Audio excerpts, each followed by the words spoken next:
Welcome to Ableton Live lesson number 8. Here I am just going to teach you the basics of mixing.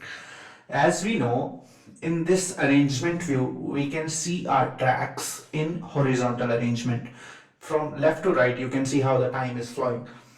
If I press tab, I can go to the session view and we have everything vertically. We will be using this view to mix our tracks. Mixing basically means getting your tracks to sound a little bit more natural, and it usually is done to make sure you get your vision of the song as you imagined it before you started creating it. So let us look at the first channel. For example, we have the 808 drum kit here, and the mixing is essentially done in this area first before anything else, and that's what we will be looking at. As you can see, the first option is sends. The sends, as you can imagine, the name itself, it means sending the audio to somewhere. Where do we send it? We send them to return tracks. Return tracks are designed to receive audio from multiple send knobs, you can say, or send buses, you can say. This simply means if I increase this send number A, on the right hand side you can see there is a return track called reverb. Reverb essentially is an effect which is used to recreate different environments, and if I solo this, you can hear that there is a little effect added. If I solo this one here, you can hear there is a reverb. Let's increase it. It's sounding as if it is in a different environment, right?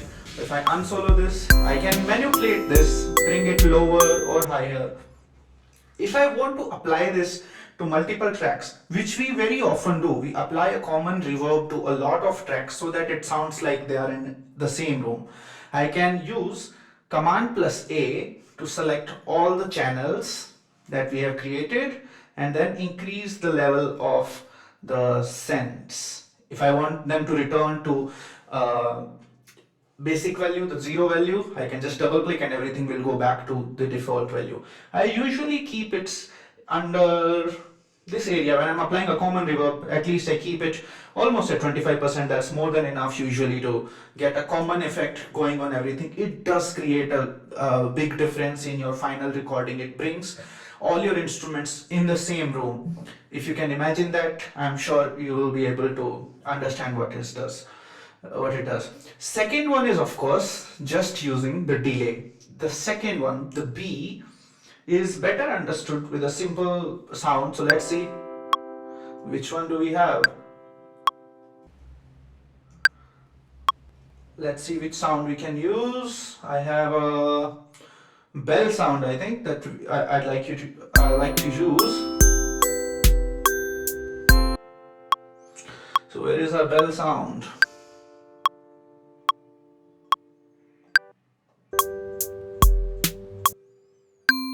This is the bell sound. Let's add some delay to it. I'm using this sound just to have an understanding of how it would sound if we add a delay, how any sound would sound if we add a delay. If I add a delay, let's remove the send for now, send number A for now. If I increase the delay, you can hear there is a sound that is following this. The delay basically, as you can imagine, it just brings the sound again, it just appears again. It creates kind of an effect that you would desire on a guitar sound, on a piano sound, to bring some more richness into it. However, extreme delays can also sometimes spoil your mix, especially on the percussion elements if you don't know how to use them. A lot of electronic music producers also use the delay on percussions to get some effects. So remember to use a common reverb on all the instruments that you have before you export them and create the final mix. And of course there is a send number 2, which is the delay in our case. You can also change this to other effects, but we are just introducing you to what mixing is. Now we have done some volume balancing before. You can see these volume faders that we use to change the levels of each and every track whenever we need it. If I want quieter drums, I can use it. If I want louder drums, I can use it like this. Apart from this, there is an essential element called panning. Panning is a simple element of mixing which just takes your instruments around in the stereo field. Stereo field means listening to two different speakers, essentially left and right. So if I use this knob, it will take the elements to the left side. If I use this knob to this side, it will take to the right side. You can see this knob is present on each and every element. So like before, we will use this on the bell track to get a nice understanding of this. Let's play this and solo the bells. We have the bells here actually. So let's use this to the right side or to the left side.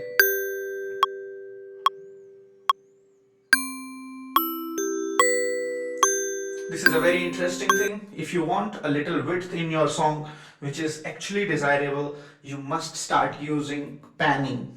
But of course, that is all to be done after you have balanced your audio and you have already structured everything. Usually, panning is done by mixing engineers. So only if you desire something, you can include this in your production.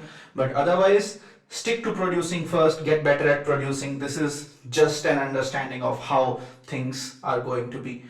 While you are producing, it is also important to make sure that you keep an eye on the right hand side where you have this very interesting level meter. This is the peak level meter.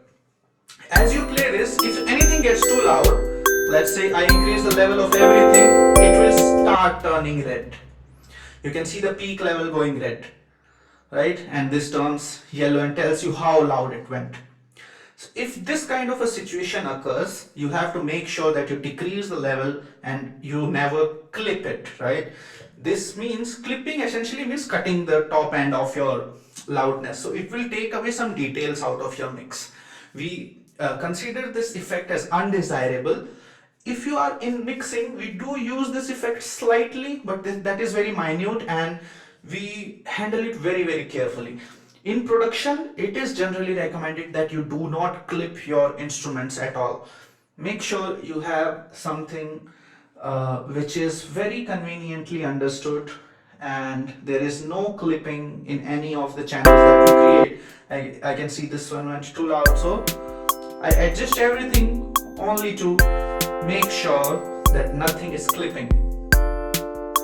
If you can take care of these things, you will have a basic decent mix.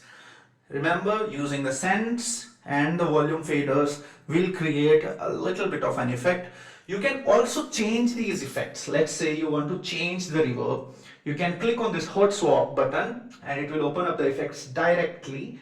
There are some other effects also which we will look when we study the mixing fundamentals in details.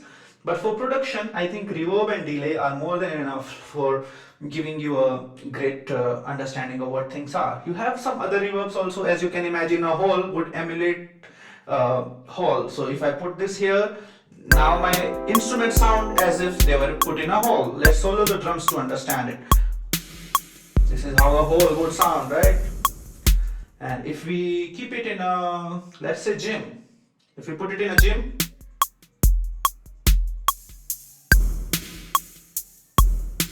this gives you, not essentially every reverb is going to give you a very good effect, but they are trying to. So every time you use any effect, just remember that the provider, the plugin creator, of course there are third-party effects also, the provider is trying to create that effect that they have named it after. Essentially, there are a lot of elements that you can use here, which I recommend that you learn specifically when you learn more about reverbs. And of course, there is delay element that you will learn about, a little more later. There are left delay and right delay. There's a ping pong delay, and we can learn about this in a lot more detail when we learn about mixing essentials. I hope this has been very informative. You can now export your song.